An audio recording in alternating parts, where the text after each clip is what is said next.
introduce herself better than I can ever do. The wonderful Rachel Richardson from the United States of America. I have been so blessed by her. She's a powerhouse. I'm not going to say anything else. I'm going to bring her now. And I'm going to, let me just bring her.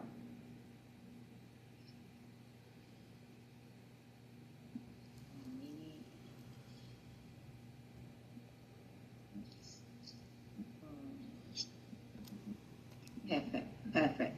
I'm going to bring her now. I'm going to leave her on the screen so she can talk to you.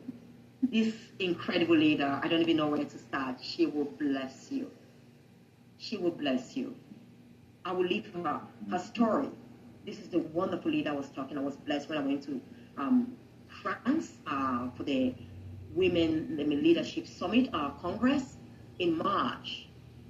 If I just say something, this is a leader who has been to prison. She will tell you the reason. Something happened, not the best. She regretted it. She came out of prison. She's transformed incredible amount of lives, and she continues to do that. Over to the wonderful, incredible, inspirational Rachel Richardson. Can we give a massive round of applause? Amen. Wonderful speaker. I'm going to bring her now, and I'm going to get off your way so you can have her fully for you.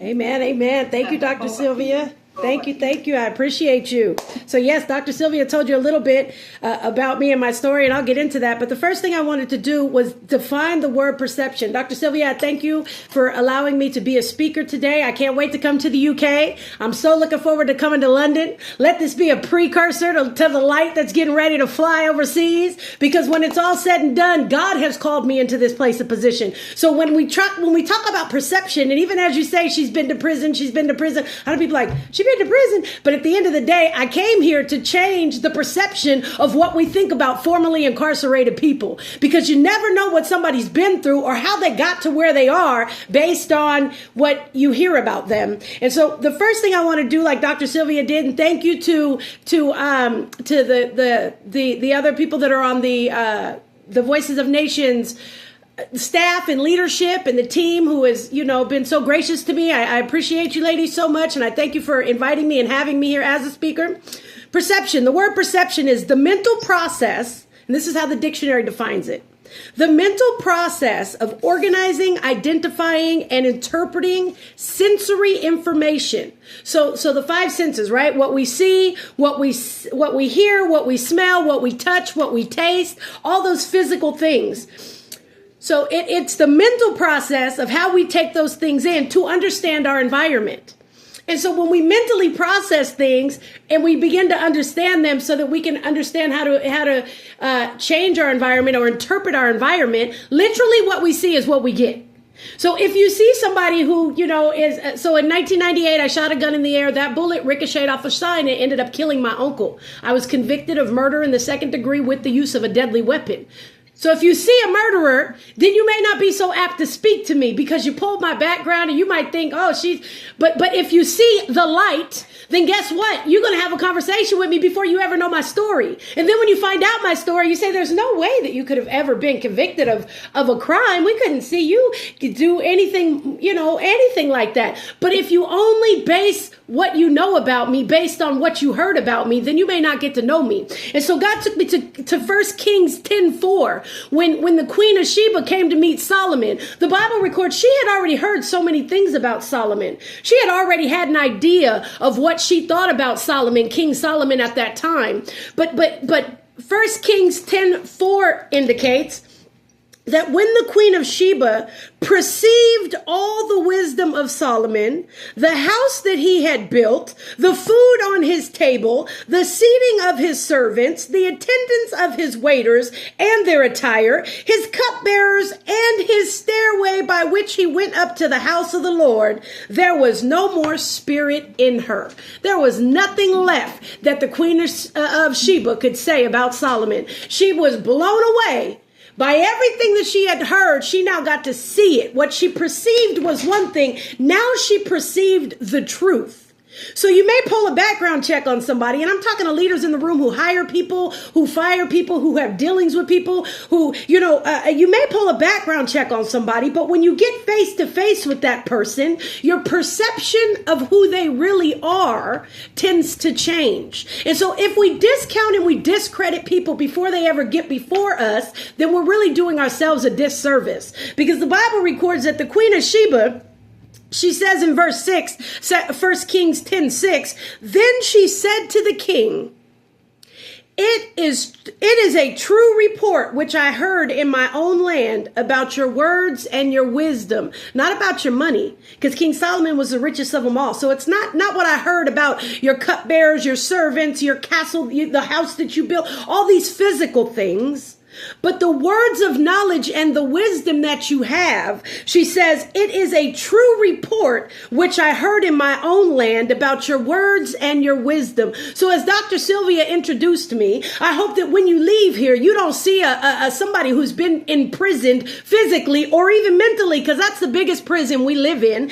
But you see somebody whose light, whose words and whose wisdom adds up to that which Dr. Sylvia said. Because how you see me is how you will receive me. And I come here to encourage you that just because I was in a physical prison locked up for murder, when I got out of jail, because that was overturned, I was released, obviously. The mental prison is what kept me incarcerated for real.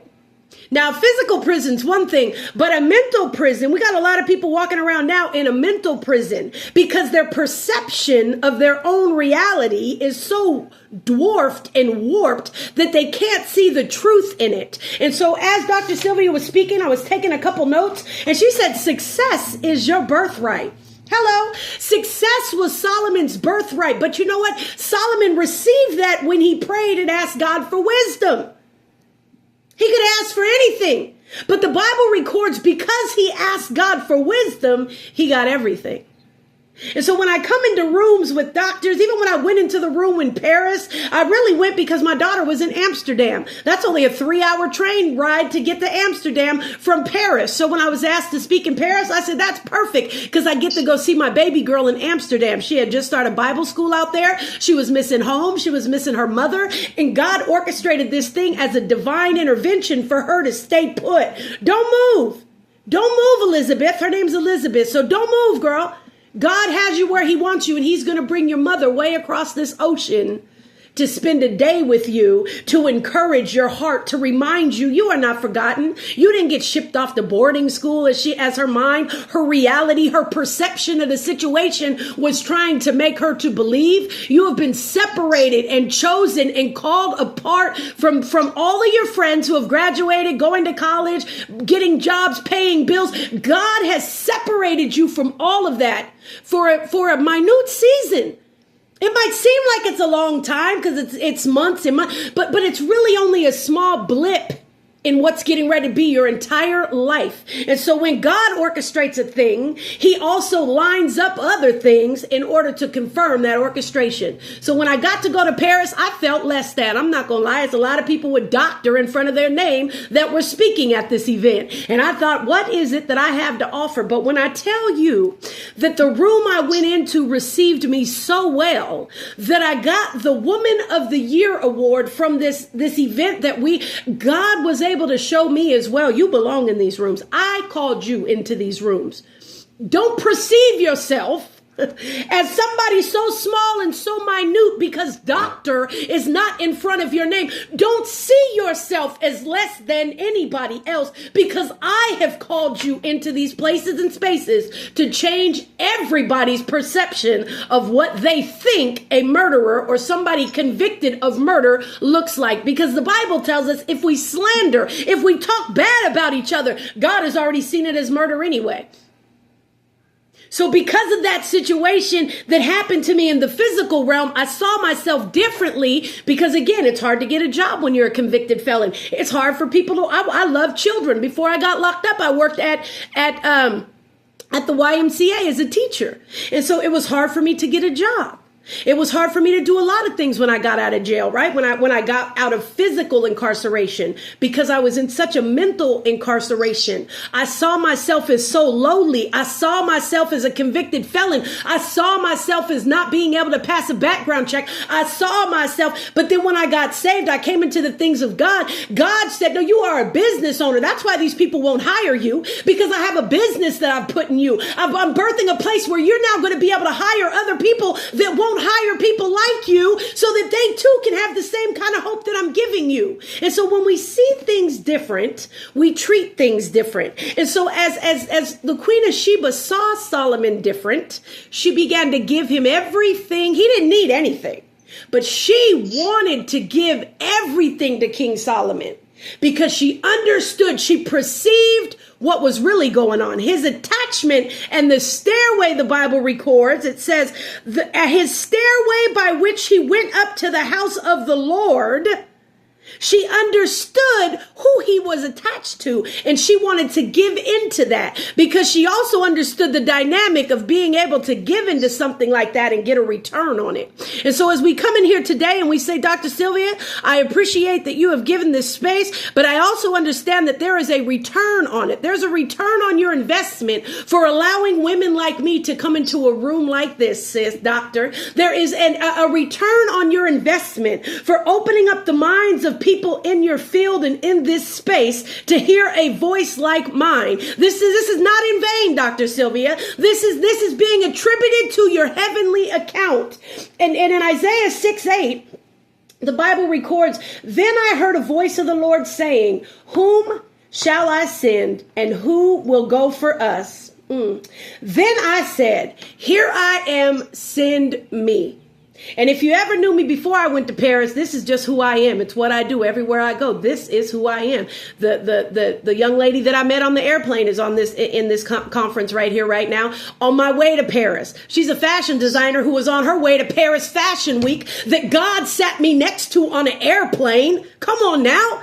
She would have never associated, but guess what? God knew who I needed to sit next to. And now she's in here changing her perception of herself and what she thinks about people with other backgrounds as well, because they're beautiful people. But it says, then I said, here I am, send me. Now, verse 9 says, he said, this is what God said. Go and tell these people. Come on. Go and tell this people. Keep on listening, but do not perceive.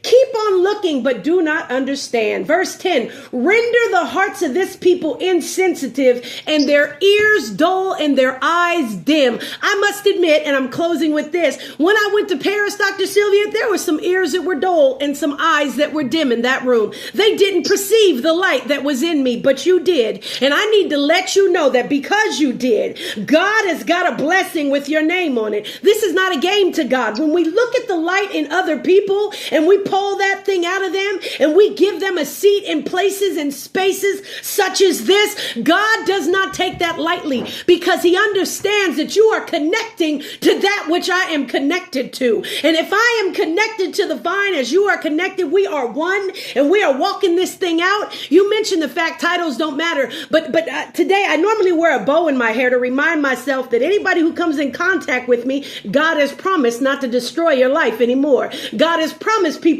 he said a bow in the sky, the rainbow record, a bow in the sky to remind himself that he wasn't never going to destroy the earth like he did before. So I always wear a bow in my hair, because everybody I meet, I'm a reminder that God's destroying of whatever you're going through is over. But today he told me to wear this crown with diadems in it, because Dr. Sylvia, your crown has diadems in it, sis. Your crown of giving people, your crown is being filled with more diadems for giving people such as myself a place and a space in rooms that other people may not have. So in that room in Paris, there were some insensitive hearts, because the heart of the issue is the issue of the heart. So when they hear my story, sometimes they get a little closed off, but the fact that you didn't represents why I'm here today. And in closing, John 37 says, but though he had performed so many signs before them, yet they were not believing in him. And so it doesn't, what we've been through, God has brought us out of. So we need to look back on those things to change the way our perception looks at our situations. God has healed sickness in our lives before. Now when the doctor's report comes, we need to be reminded of the sickness he already healed. God has already healed our damaged marriage before. I've been married almost 22 years. So when the issues come, we have to be reminded so our perception can shift our reality. The sickness, the dis-ease is not there to kill us. It's there to make what we are so easily depending on dislodge from us. The dis-ease is to get us from being comfortable. And so when we really focus on what matters, because as a man thinketh, as a woman thinketh, so she is, then God can show us what really matters to God. We are connected to the source, and at the end of the day, everything we see is a test. And to pass the test means we get the promotion. God bless you. Wow. Wow. God bless you. God bless you. Thank you. Thank you. Thank you. Amen. Thank you so very much. Hallelujah. I cannot add to that. It's been powerful. I'm sure all of you have been blessed. All Amen. of you, unfortunately, due to the time, she hasn't shared a lot more, but we will still get to see her. Do not worry. Anyone has a question? Again, just one person, please. We take a quick question for the wonderful. Hi, Rachel. Hello. It's me, Samantha. You know, I'm going to get on here. So, I'm Samantha. I was actually incarcerated in prison, and Rachel came twice a week to us ladies and spoke life into us. Now I have a business plan. I'm in college. I'm graduating, and she inspires me every day, and she's a part of it. She's a walking, living testimony, and it makes me so happy that she's on here and changing the perspective, because she has helped me change the perspective of myself. And I am reaching all the goals that God has put in me and walking in my purpose, okay? So when she gets on here, she's telling you guys these things. I'm walking living proof, because she spoke life into me. I was dead, and she spoke life into me. So I'm so proud of you. And keep being epic, because I'm coming with you, girl. That's right. And I'm so proud of you. Thank you, Rachel. Thank you. Thank you. Thank you, Rachel. Thank you. And thank you for sharing money. Just 1 minute. I'm sorry. Please. Thank you so very much. And again, I want to remind us all, your mess, what you've gone through. This is Rachel here. You know, someone like you and me who are not going through that experience, I'm not sure would have spoken into the life of, oh my goodness, she has Samsung. I'm not sure what her name is. Samantha. The lady who's just Samantha. I'm not sure would have been able to speak into our lives the way Rachel has done it. What you're going through has a purpose, has a deeper meaning. You might be addicted today. You might be abused today. The Lord wants you, because you're going to overcome. When you overcome and you are victorious, you are the greatest testament of hope and victory to those who will go through that situation in the future. Amen. Do not give up and do not quit. So many people's destinies are tied to yours. You cannot write yourself out. You cannot limit yourself to the situation you are going through right now. Change your perception right now and look at the life that you are called to save. The life that you are called to save. There's so many people who would actually look up to you as that role model, as that hope, that light at the end of the tunnel to walk out of your depression. Thank you so very much. Amen. And we are not writing any woman out. That's right. Voice of Nations is with everyone because we believe in you. Yes. We know we are all created for a definite purpose. Yes. Our story is not over. Our stories are not over. So we believe in you. Thank you so much again. Thank you so very much. Amen. Actually just spotlighting her. We believe in you. Your story is not over. Someone had to say something or ask a question to the wonderful Rachel. Please do, and we're going to move on to our next incredible speaker. Amen. Because of time. Thank you. Amen. That would be me, and I have known Rachel for many moons. And Rachel, you never knew this, but there was a time before I met you that I was suicidal. And there was a time that God made me fall on my knees and told me there were people out there that needed me. And if I had finished what I had started, I would never have met you and Dante. Amen. And I thank God, because Rachel was not only imparting in me by words, it was by her actions. Rachel has always been exactly who she said she is. Amen. She has never changed, and I love that about her. And She knows my story, a little bit of my story, you know, and I've worked with youth all my life, and Yes, being a part of not just her daughter's life, but her life, yes, all the rest of her children's lives has been a blessing, because she's always been an encouragement. And if you want to grab hold of somebody, I tell you, this is the right person to grab hold to. Amen. This is a part of the vine that you really need to be attached to. Amen. And I'm so very thankful that I'm attached, even if it's just a little twirly twig on that vine. You're attached, because sis. she is an amazing person, and I thank God for her. And she knows I'm a college student. I'm a veteran. I'm a college student as well. I'm a single parent. I'm a single mother, grandmother, and I've raised over 3,000 children. Yes. And she has watched me every step of the way. Amen. And she always encourages me. And I just sent her some information. I'm getting ready to try to start my own. Now, I'm not even going to say try. I'm going to start my own business. That's right. So she always encourages you. So keep holding on, Rachel. Keep holding Amen. on. God has got a great work for you. Yes. And I know you are, so I don't have to say it. That's right. I just wanted to encourage you. Thank you. You know, because you always encouraging everybody else. And I love you with all Love the love you in too. me times infinite. Yes. Wonderful. Amen. Thank I love you Thank too. Thank you so very much for sharing. Thank you. We really appreciate you.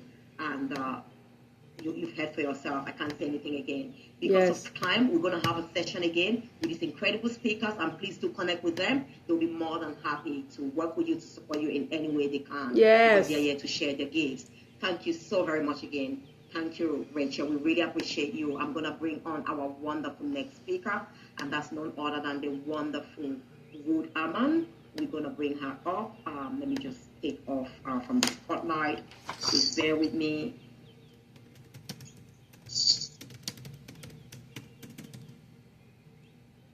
Thank you so much again, Rachel. Thank you for that testimony as well. I'm going to bring, I can't see our wonderful next speaker. I cannot see you. Waving my hand. Perfect. Thank you. That's better. Thank you so very much. I'm going to spotlight you now.